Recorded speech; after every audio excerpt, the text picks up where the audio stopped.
출애굽기 28장 4절과 5절 말씀입니다.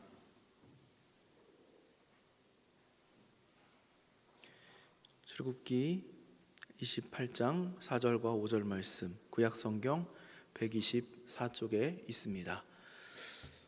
우리 다 함께 한 목소리로 합독합니다. 그들이 지을 옷은 이러하니 곧 흉패와 에봇과 겉옷과 반포 속옷과 관과 띠라. 그들이 내 형 아론과 그 아들들을 위하여 거룩한 옷을 지어 아론이 내게 제사장 직분을 행하게 하라. 그들이 쓸 것은 금실과 청색, 자색, 홍색 실과 가늘게 꼰 배실이니라. 아멘. 옷이 가지는 의미가 아주 특별합니다. 특히 제복은 신분과 사명을 나타내죠. 군인이 군복을 입고 또 경찰이 경찰 제복을, 소방관이 소방관의 제복을 입는 것은 그 신분과 사명을 나타내는 것입니다. 의사가 하얀 가운을 입고 있을 때 그 신분과 사명이 드러나게 되죠. 법관이 법관의 가운을 거치고 재판장에 들어서게 되면 그때부터 그가 하는 말 한마디는 곧 법의 엄중한 집행이 됩니다. 옷이 가지고 있는 의미가 이렇습니다. 제복을 입는 순간 어떨까요? 군인이 이 제복을 차려입었을 때 한번 생각해 보세요. 행동이 달라집니다. 신분과 사명이 드러나기 때문이죠. 군인이 차려입은 그 군복에서 절도가 넘쳐나는 것은 그가 나라를 지키는 사명을 부여받았기 때문일 것입니다. 경찰 제복을 입은 경찰관이 이 깜깜한 밤에 으슥한 골목을 지날 때에 저쪽에서 사람이 이렇게 걸어오는데 누군지 그 신분을 알 수 없을 땐 두려운 마음이 있지만 이렇게 가까이서 보니까 경찰 제복을 입고 있는 거예요. 그러면 너무 반갑죠. 경찰관이 경찰 제복을 입고 있을 때 그를 신뢰할 수 있는 것도 그 옷에 시민의 안전을 지킬 신분과 사명이 담겨져 있기 때문일 것입니다. 오늘 함께 살펴본 본문은 성막의 제작에 대하여서 말씀하신 후에 성소에서 하나님께 예배하는 일을 담당할 제사장 복식의 제작에 대해서 말씀하시는 대목입니다. 제사장이 평상시에 입는 옷이 아니라 회막에 들어갈 때 하나님을 섬기기 위해 거룩하게 구별되어 있는 옷을 의미합니다. 아론과 그 아들들을 하나님께서 제사장으로 택하셨는데요. 물론 그들이 하나님 보시기에 남들보다 더 거룩하고 뛰어났기 때문은 아닙니다. 오히려 이들도 역시 다른 백성들과 별다를 바가 없었지만 하나님의 특별한 은혜로 선택받아서 제사장의 직무를 감당하게 된 것이죠. 선택된 일부가 제사장의 직무를 담당합니다만 구약시대의 이스라엘 백성은 하나님께서 거룩하게 택하신 모든 민족의 제사장 역할을 하는 제사장 민족입니다. 출애굽기 19장에 하나님께서 모세를 불러 이스라엘을 향하여 율법을 주시면서 이렇게 말씀하십니다. 출애굽기 19장 5절 6절 말씀인데요. 한번 읽어보겠습니다. 세계가 다 내게 속하였나니 너희가 내 말을 잘 듣고 내 언약을 지키면 너희는 모든 민족 중에서 내 소유가 되겠고 너희가 내게 대하여 제사장 나라가 되며 거룩한 백성이 되리라. 너는 이 말을 이스라엘 자손에게 전할지니라. 5절 6절 말씀입니다. 이러한 약속은 이스라엘이 율법을 잘 지켜야 하나님 백성이고 또 하나님 앞에 제사장 나라로 세움받는 것처럼 보일 수 있습니다. 하나님께서 모세에게 율법을 주시면서 네가 이걸 잘 지키면, 너희가 이걸 잘 지키면 너희가 내 민족이고 내 백성이고 너희가 제사장 나라가 될 것이다, 이렇게 말씀을 하셨기 때문에 마치 이것이 조건처럼 보일 수 있습니다. 하지만 사실 하나님께서는 애초에 아브라함을 택하실 때부터 그 후손을 이렇게 세우기로 결정하셨죠. 이미 율법이 주어지기 훨씬 이전부터 아브라함이나 이삭이나 야곱의 때 하나님께서 이 민족을 향하여서 어마어마한 언약의 말씀들을 베풀어 주시던 시기에는 사실 율법이 없었습니다. 그러니까 율법 이전에 이미 아브라함은 하나님의 택하심과 은혜를 입어서 하나님 백성으로서 믿음의 조상으로서 세움을 받은 것이고, 그 언약에 힘입어 이스라엘 백성들은 하나님 백성으로 살게 된 거예요. 그러니까 사실 이 율법을 지키는 것, 이스라엘 민족이 행위하는 것에는 조건의 여부가 되지는 않습니다. 오히려 아브라함이나 야곱이 하나님 보시기에 실수하는 경우가 있어요. 하나님의 신실하심 때문에 하나님께서 약속하신 바가 흐트러지지 않았지, 이들의 행위만 본다면 사실은 하나님 계획과 많이 어긋나 보이는 경우도 있었습니다. 예를 들면 아브라함이 하나님 명령을 따라 움직였다면 아무와도 함께하지 않았어야 했는데 자기 조카를 데리고 가죠.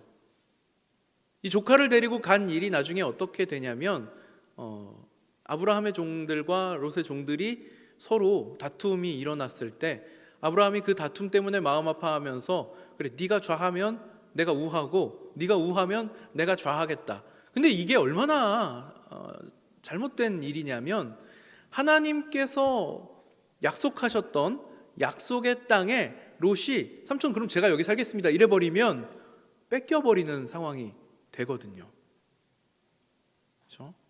하나님께서 특별한 은혜를 베풀어 주셔서 이들을 계속 지켜주신 겁니다. 그러니까 사실은 행위에는 어떠한 조건이 되지는 않습니다. 그럼에도 불구하고 하나님께서 이렇게 말씀하신 거예요. 이 언약을 잘 지켜야 한다. 이것은 조건처럼 보이는 의무죠. 내 백성이라면 마땅히 이렇게 사는 것이 중요한 것이다. 사실은 신약 시대를 살고 있는 우리 이 그리스도인들을 향하여서도 영적 이스라엘이라고 하는 이름이 붙어 있습니다. 그러니까 구약 시대에는 외형적으로 혈통적으로 보여지는 이스라엘이라고 하는 공동체였다면, 우리는 이제 눈으로는 볼 수 없지만 그러나 우리가 영적으로 하나님 한 백성 되어서 성령께서 하나로 묶어주셔서 우리가 같은 신앙 정체성을 가지고 그리스도인으로서 하나님 백성으로서 살아가는 영적 이스라엘이라고 하는 이름을 갖게 되었는데요. 그래서 베드로전서 2장 9절에 보니까 마치 하나님께서 율법을 모세에게 주시면서 하셨던 말씀이 동일하게 오늘날 우리에게도 이렇게 전해지는 것입니다. 다시 한번 읽어보겠습니다. 그러나 너희는 택하신 족속이요 왕같은 제사장들이요 거룩한 나라요 그의 소유가 된 백성이니 이는 너희를 어두운 데서 불러내어 그의 기이한 빛에 들어가게 하신 이의 아름다운 덕을 선포하게 하려 하심이라. 아멘. 그러니까 사실 우리는 하나님 보시기에 예쁜 행동 하나도 한 적이 없어도 하나님께서 택하셔서 제사장으로 삼으셨다인 거죠. 우리가 하나님 앞에 거룩하게 성별되어서 거룩한 옷을 입고 서게 되었다라고 하는 것입니다. 하나님 앞에 왕같은 제사장으로 부름받은 이들입니다. 우리의 삶을 한번 돌아볼까요? 그러면 제가 항상 우리의 신분에 대해서 말한 뒤에 우리의 삶을 이야기할 때마다 스스로 너무 부끄러워요. 스스로 너무 부끄럽습니다. 제가 작년에 한 6개월 가량 정말 열심히 식단 조절하면서 다이어트를 했었습니다. 여러분 혹시 기억하실지 모르겠는데 제가 10월에 동선교회 처음 부임했을 때만 해도 턱선이 살아 있었습니다. 왜 이렇게 비웃으시네요? 제가 그때는 자신 있게 이런 얘기들을 막 했거든요. 우리 그리스도인들은 절제할 줄 알아야 된다. 먹는 거 절제할 줄 알아야 돼. 이런 얘기 이제는 못합니다. 참 부끄러워요. 부끄럽습니다. 강단에 서서 하나님 말씀을 선포한다고 하는 일도 나 스스로를 돌아볼 때 자신이 없어요. 내가 하나님 백성, 거룩한 제사장, 정말 내가 그렇게 살고 있나? 하면 자신이 없습니다. 사실 세상 사람들하고 딱히 다를 게 없죠. 그렇지만 우리는 분명히 세상 사람들과 나는 다르다라고 담대하게 말할 수 있어야 합니다. 왜 그럴까요? 우리가 거룩한 옷을 입고 있기 때문입니다. 이 옷이 바로 제사장이 입는 의복을 이야기하는 거예요. 그러니까 사실은 구약시대에도 제사장들이 평소 생활할 때는 다른 일반 이스라엘 백성들과 다를 수가 없어요. 물론 그들의 신분이 제사장임을 이스라엘 공동체가 다 알고 있긴 하겠지만, 그러나 그들이 평소에 입고 있는 옷에는 제사장으로서의 구별이 없습니다. 그러나 그들이 제사장으로서 자신들의 직무를 행할 때 입는 옷에서 그 거룩함이 드러나는 거죠. 회막에 들어갈 때 입는 옷, 거룩하게 지어서 구별해 놓은 그 옷을 입고 하나님을 대면하러 들어가는 것이 허락되는 것입니다. 우리가 잘 알고 있는 대로 인간은 죄가 너무나도 많기 때문에 거룩하신 하나님 앞에 설 수가 없어요. 하나님께서 경고하십니다. 아무나 회막 안으로 들어올 수 없다. 특히 하나님을 대면해야 하는 제사장의 직무, 지성소 안에 들어가야 할 대제사장은 그 평소 삶을 아무리 거룩하게 한다 할지라도 하나님의 영광 앞에, 하나님의 거룩하심 앞에 설 수는 없는 거예요. 그렇지만 거룩하게 지어진 의복을 입었을 때, 제사장으로서의 그 직무를 행할 때 하나님께서 그것을 용납해 주시는 것입니다. 하나님 앞에 나올 수 있게 하는 옷, 거룩한 옷, 의로운 옷인 것이죠. 우리가 입고 있는 옷도 사실은 그런 겁니다. 저는 오늘 저희 아내가 저한테 꼭 설교하는 날은 저한테 뭐 입고 갈 거냐고 확인을 꼭 하십니다.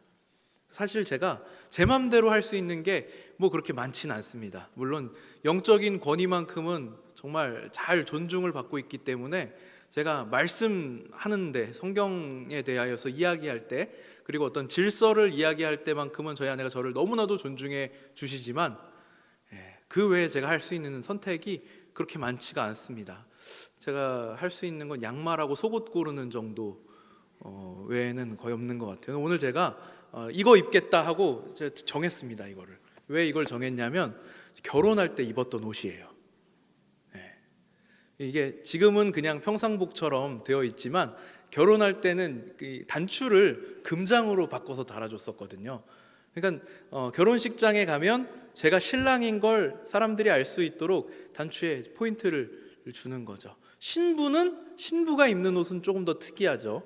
흰 옷을 착 입어서 결혼식에 갈 때는 원래 흰 옷 입는 것이 금기입니다. 신부만 흰 옷을 입을 수가 있어요. 그러니까 딱 결혼식장에 갔을 때 흰 옷 입은 사람을 보면 저 사람이 주인공이구나 알 수 있죠. 근데 오늘 한번 보도록 하겠습니다. 요한계시록에 보니까 우리가 입는 옷을 흰 옷이라고 표현을 하는데요, 이 옷은 그냥 흰 옷이 아닙니다. 요한계시록 7장을 한번 보도록 하겠습니다. 9절, 10절과 13절, 14절인데요 한번 제가 읽어보겠습니다. 이 일 후에 내가 보니 각 나라와 족속과 백성과 방언에서 아무도 능히 셀 수 없는 큰 무리가 나와 흰 옷을 입고 손에 종려가지를 들고 보좌 앞과 어린 양 앞에 서서 큰 소리로 외쳐 이르되 구원하심이 보좌에 앉으신 우리 하나님과 어린 양께 있도다 하니. 그리고 이제 13절 14절입니다. 장로 중 하나가 응답하여 나에게 이르되 이 흰옷 입은 자들이 누구며 또 어디서 왔느냐? 내가 말하기를 내 주여 당신이 아시나이다 하니 그가 나에게 이르되 이는 큰 환난에서 나오는 자들인데 어린 양의 피에 그 옷을 씻어 희게 하였느니라. 아멘. 그러니까 우리는 예수님 피로 깨끗하게 씻음받은 옷을 입고 지금 하나님 앞에 나올 수 있게 되었다라는 것이죠. 우리가 이 옷을 입을 때에만 하나님께서는 우리의 완악함, 우리의 죄악됨, 우리의 거짓된 본성을 보지 않으시고 우리 주님이 흘리신 그 보혈의 공로를 바라보시면서 의롭다, 거룩하다, 깨끗하다, 내 백성이다 라고 하시는 것입니다. 그래서 우리가 제사장 직무를 담당할 수 있게 되는 것이죠. 이 옷이 그리스도의 공로로 힘입어 입게 되는 옷이라는 점이 구약의 제사장 의복 규례에서도 사실은 드러나고 있습니다. 근데 우리가 이제 구약은 어떤 외형적인 것이고 상징적인 의미가 담겨 있기 때문에 그냥 보면 잘 이해할 수 없지만 성경을 꼼꼼히 잘 살펴보면 충분히 우리가 알 수 있습니다. 오늘 본문에서 제시하는 옷의 재료가 있는데요, 출애굽기 26장에 보면 성소와 지성소를 가르는 휘장의 재료를 소개할 때 같은 재료들이 나옵니다. 한번 볼까요? 출애굽기 26장인데요. 너는 청색, 자색, 홍색 실과 가늘게 꼰 배실로 짜서 휘장을 만들고 그 위에 그룹들을 정교하게 수놓아서 금 갈고리를 내 기둥 위에 늘어뜨리되 내 기둥을 조각목으로 만들고 금으로 싸서 내 은받침 위에 둘지며 휘장을 갈고리 아래에 늘어뜨린 후에 증거궤를 그 휘장 안에 들여놓으라. 그 휘장이 너희를 위하여 성소와 지성소를 구분하리라. 휘장에 대해서 말씀하시면서 성소와 지성소를 구분하겠다 하시면서 그 휘장은 뭐로 만드냐면 청색, 자색, 홍색 실과 가늘게 꼰 배실로 만들어라 하시죠. 오늘 본문 볼까요? 본문에 보니까 5절에 그들이 쓸 것은 금실과 청색, 자색, 홍색 실과 가늘게 꼰 배실이라. 아멘. 그러니까 사실은 휘장과 제사장들이 입는 의복이 같은 재료로 만들어져 있어요. 그리고 이 휘장은 우리가 잘 아는 대로 예수님께서 십자가에 달리시던 그때에 성소와 지성소를 가르던 그 휘장이 위에서 아래로 찢어지면서 우리가 하나님 앞으로 나아갈 수 있는 담대함을 입었다라고 하는 고백을 할 수 있게 됐죠. 이것은 이미 하나님께서 처음부터 계획하고 계셨고 준비하셨던 방법인 것입니다. 히브리서 10장을 볼까요? 히브리서 10장에 보면 이렇게 증언하고 있습니다. 그러므로 형제들아 우리가 예수의 피를 힘입어 성소에 들어갈 담력을 얻었나니 그 길은 우리를 위하여 휘장 가운데로 열어놓으신 새로운 살 길이요 휘장은 곧 그의 육체니라. 우리가 예수님의 피가, 예수님의 살이 찢어지시고 흘려지심을 통해서 하나님 앞으로 나아갈 수 있게 되었는데 이 휘장이 바로 그것을 상징한다 하는 겁니다. 같은 재료로 만들어진 제사장 의복을 입었을 때 하나님 앞에 들어갈 수 있는 것도 예수님 피를, 예수님께서 찢어지는 그 살을 우리가 힘입어서 하나님 앞으로 나아갈 수 있는 것과 동일한 의미를 담고 있죠. 종교개혁이 우리 개신교회에 준 큰 은혜가 하나 있는데요, 이 성도라고 하는 표현입니다. 사실은 오늘날 우리에게는 별 가치가 없는 것처럼 느껴질 수도 있습니다만 그렇진 않아요. 물론 이제 우리는 그냥 교회 등록하면 일단 기본적으로 성도 이렇게 받고 시작을 하거든요. 마치 기본 점수 50점 먹고 들어가는 것처럼 일단 교회 등록하면 성도라는 이름을 받고 시작을 하기 때문에 이게 별로 귀한지 모르는 경우가 많은데요, 사실은 이 성도라고 하는 이 표현은요 정말 어마어마한 그런 단어입니다. 영어로 이 성도라고 하는 이 단어를 뭐라고 부르냐면요, saints라고 부릅니다. 거룩한 이들, 거룩한 무리라고 하는 뜻이죠. 근데 이 saints라고 하는 단어는 카톨릭에서, 그러니까 종교개혁 이전의 교회에서는 아무에게나 붙일 수 없는 이름이었어요. 지금도 카톨릭 천주교회는 이 세인트라고 하는 이름은 아무한테나 못 붙입니다. 이 이름을 받으려면 성인이라고 하는 표현이거든요. 그래서 성 프란치스코 이런 식으로 성인 앞에 세인트라고 하는 표현을 붙이는 거예요. 아무한테나 붙일 수가 없습니다. 이거를 하기 위해서 어떻게 해야 되냐면 아주 복잡한 절차를 거쳐야 됩니다. 평소 그의 행실이 거룩하고 합당했다라고 하는 증거가 있어야 돼요.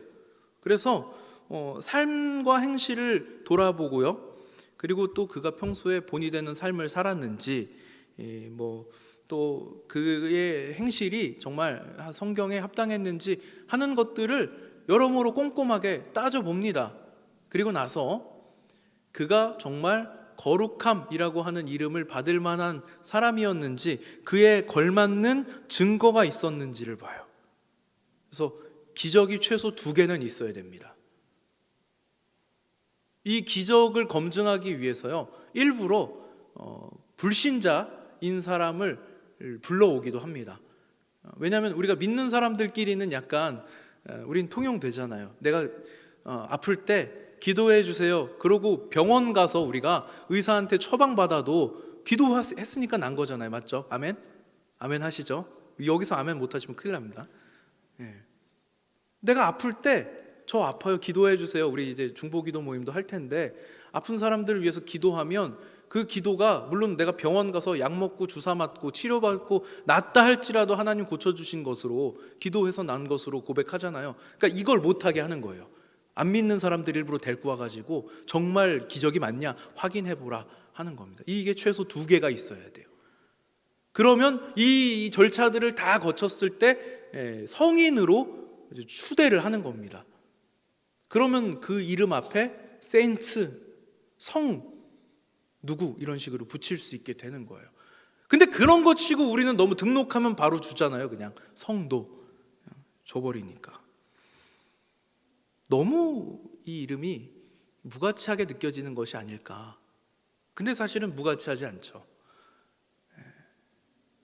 2월 마지막 주 수요일 날 우리 교역자들이 담임 목사님께서 아주 귀한 기회를 주셔가지고 설교 코칭을 받는 시간이 있었습니다. 매월 마지막 주마다 하게 될 텐데 그런 글짓기 주제를 주셨어요. 그래서 사실은 저는 이제 조금 늦게 들어가가지고 제가 글짓기를 다 완성하진 못했는데 뭐냐면 세상에 가짜는 많지만 공짜는 없다 이런 주제를 가지고 글을 한번 써보라고 하시더라고요. 제가 근데 무슨 생각을 했냐면 우리가 거저받은 이 은혜가 사실은 공짜가 아닌데 근데 우린 공짜라고 이야기를 합니다. 거저받았기 때문에. 근데 사실은 우리가 값을 치르지 않았다 뿐이지 굉장히 귀한 대가를 치른 거죠. 예수님께서 당신의 죄 없으신 육신을 찢고 피 흘리셔가지고 우리를 하나님 백성으로 삼으셨으니까 얼마나 값진 대가를 치르신 겁니까? 근데 우리가 그걸 거저받아서 귀한 줄 모르는 거죠. 성도라고 하는 이름은요, 물론 우리가 정말 예수님 내가 믿습니다 고백하는 순간 주어지는 너무나도 쉽게 얻을 수 있는 그런 이름인 것 같지만 사실은 그렇지 않아요. 예수님께서 우리를 위해서 십자가에 달리시고 그 몸을 찢으시고 피 흘리셨기 때문에 우리에게 허락된 이름입니다. 이럴 땐 아멘 하셔야 돼요. 그죠? 아멘, 맞습니다. 이 이름을 우리가 받아서 사는 겁니다. 예수님 보혈의 공로. 성도라고 하는 이 표현이야말로 우리에게 주어진 거룩한 옷인 것입니다. 제사장이 입는 옷 굉장히 특별해 보이죠. 거룩해 보이죠. 하지만 하나님께서는 우리 모두를 당신의 제사장으로 삼으셨습니다. 예수님의 보혈로 깨끗하게 씻어서 그 흰옷을 입혀주셨다고 하셨는데 우리 신약교회를 향하여 예수님의 신부 그러잖아요. 흰옷 입은 신부들이에요. 결혼식의 주인공들입니다. 홀렛날 신랑 모시기만 기다리고 있는 거예요. 이 거룩하고 이 귀한 이름을 우리에게 주시기 위해서 하나님께서는 이미 우리를 위해서 계획하시고 준비하시고 그리고 이렇게 율법을 주실 때 설계해 놓으셨다가 때가 되어 예수님께서 성육신하시고 당신의 몸을 찢으시고 피 흘리셔서 이젠 정말 하나님 앞으로 나아갈 담대함을 얻게 하신 그 놀라우신 은혜가 바로 이 제사장들이 입는 옷 안에 담겨 있는 것이죠. 우리가 하나님 앞에 거룩하게 구별되어 있습니다. 우리는 이 거룩한 옷 입은 것에 합당한 삶을 살아야 할 필요가 있습니다. 이것이 우리에게 주어진 신분이고 우리에게 주어진 사명이기 때문에 그렇습니다. 목사라서가 아니죠. 우리 장로님들, 장로라서가 아니죠. 권사님들, 권사라서가 아닙니다. 우리 집사님들, 안 부르면 서운하실까봐. 집사님들, 집사라서가 아닙니다. 성도기 때문에. 우리 하나님께서 당신의 백성으로 거룩하게 구별하셔서 제사장 삼으셨기 때문에 우리는 그에 걸맞는 삶을 살아야 할 필요가 있는 것입니다. 우리 모두가 예수님의 성품을 닮아 행하고 하나님의 거룩한 제사장이라고 하는 사실을 여러분들 마음에 새기셔서 하나님께 영광을, 그리고 우리 주님의 거룩하심을 세상에 증거하는 삶을 사시는 우리 모든 성도님들 다 되시기를 축복합니다.